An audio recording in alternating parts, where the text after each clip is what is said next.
April 1990. NASA just spent $1.5 billion on the sharpest I ever built. Then the first image comes back, and it's blurry. Not slightly blurry. Garbage. Somewhere in a mirror polished to perfection, someone made a mistake smaller than a grain of salt. And nobody catches it, for 3 years. For years, engineers had called this mirror the most perfect optical surface ever manufactured. Ground to a tolerance finer than anything before it. This was supposed to be the mission that let humanity see the edge of the universe. Instead, every star Hubble photographed came back wrapped in a soft, useless haze. Astronomers stared at screens expecting galaxies. They got smudges. Newspapers didn't wait for explanations. They ran headlines calling it a national embarrassment, a billion-dollar blunder floating uselessly above the atmosphere. Congress demanded answers. NASA had promised the sharpest images in the history of astronomy. What they delivered looked worse than telescopes built decades earlier, sitting safely on the ground. Here's the part almost nobody expects. The mirror wasn't broken. It wasn't scratched, cracked, or contaminated. It had been shaped exactly as instructed, flawlessly. And that's precisely why it took 3 years to understand what had actually gone wrong. If you want to see exactly how a mistake you can barely measure turned into the greatest rescue mission in space history, subscribe now, tap the bell, so you don't miss where this goes. Because somewhere in Danbury, Connecticut, inside a factory building precision instruments for the government, a piece of equipment had lied to everyone. And who let that happen? You're not going to believe how simple the answer actually is. Back on the ground, engineers pull the original blueprints and start running the numbers again, line by line. And then someone finds a number that makes the whole room go quiet. The number is 1.3 millimeters. That's the size of the error hiding inside a mirror 8 feet across, ground to a tolerance finer than almost anything humans had ever built. For comparison, a human hair is roughly this thick. Hubble's mirror was off by more than double that width, at the very edge. Thinner than a hair. And yet enough to scatter starlight into a useless blur across a mirror built to see to the edge of the universe. This wasn't sloppy work. This was precision aimed at completely the wrong target. So who do you blame for an error smaller than a fingernail's edge, made by people obsessed with getting everything exactly right?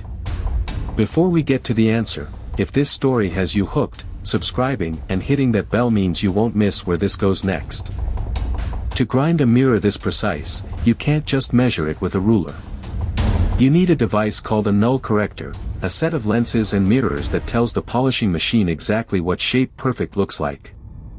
Perkin-Elmer, the company building the mirror, built their own null corrector to guide the job.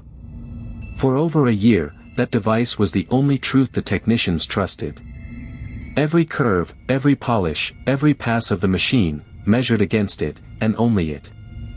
But the device itself had never been perfectly calibrated. Somewhere inside its housing, one lens sat exactly 1.3 millimeters out of place. The mirror wasn't ground wrong. It was ground perfectly, to match a broken ruler. And here's what should stop you cold. This wasn't the only test available. There was a second, independent way to check the mirror's shape, cheaper, simpler, less trusted.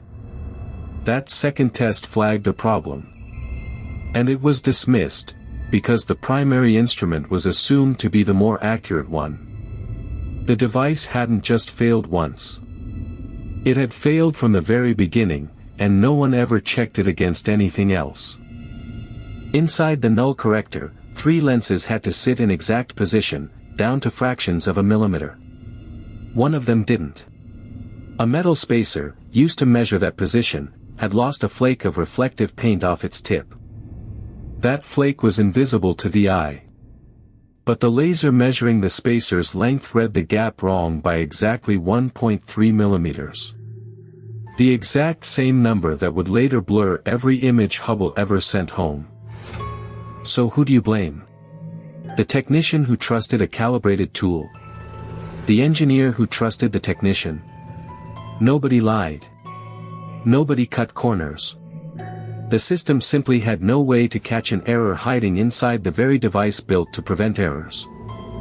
Here's the irony nobody wants to say out loud. The more precise a tool claims to be, the less anyone questions it. Perfection doesn't just fail to raise suspicion. It kills suspicion.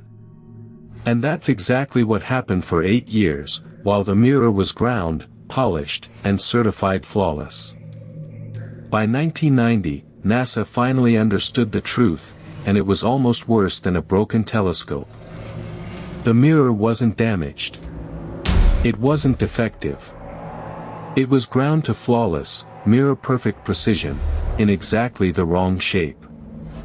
You cannot swap a mirror on a telescope orbiting 340 miles above Earth. So the question NASA now faced was almost absurd. How do you fix something you can never touch, never bring home, never redo? There was one answer. And it was the riskiest, strangest repair job in the history of spaceflight. Before we get there, if this story has already got its hooks in you, hit subscribe and turn on notifications, because what happens next is the part almost nobody believes. December 2nd, 1993. Space Shuttle Endeavour lifts off carrying 7 astronauts and one impossible task. They cannot replace Hubble's mirror. So they bring glasses instead. The device is called COSTAR, Corrective Optic Space Telescope Axial Replacement.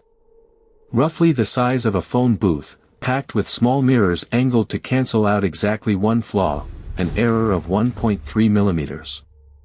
5 spacewalks. 35 hours outside the spacecraft, astronauts in bulky suits working with gloved hands on hardware built for laboratories, not orbit. One wrong bolt, one torn glove, and the mission ends. Mission Control, Houston.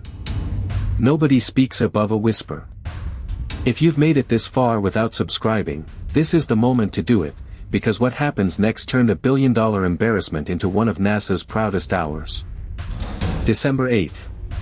COSTAR slides into place. The astronauts close the panel, seal the telescope, and let go. Weeks later, the first image comes down. A single star, once a smeared blob of light, now a sharp, tight point. Engineers stare at the screen. Nobody moves.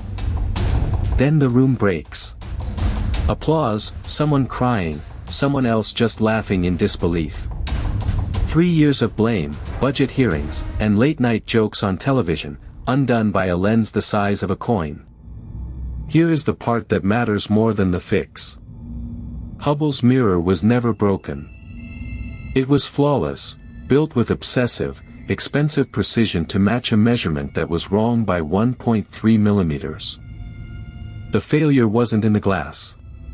It was in the system that checked the glass, a single trusted device nobody thought to question twice, because it looked too precise to be wrong. That's the part that should unsettle you. Somewhere in your own work right now, there's probably a number nobody has double-checked in years, because it came from the source everyone trusts. Hubble is proof that trust is not verification. Today Hubble has outlived every prediction, still sending back images from the edge of the observable universe. But the last piece of this story isn't in orbit. It's sitting in a drawer somewhere on Earth, the very device that got it wrong in the first place.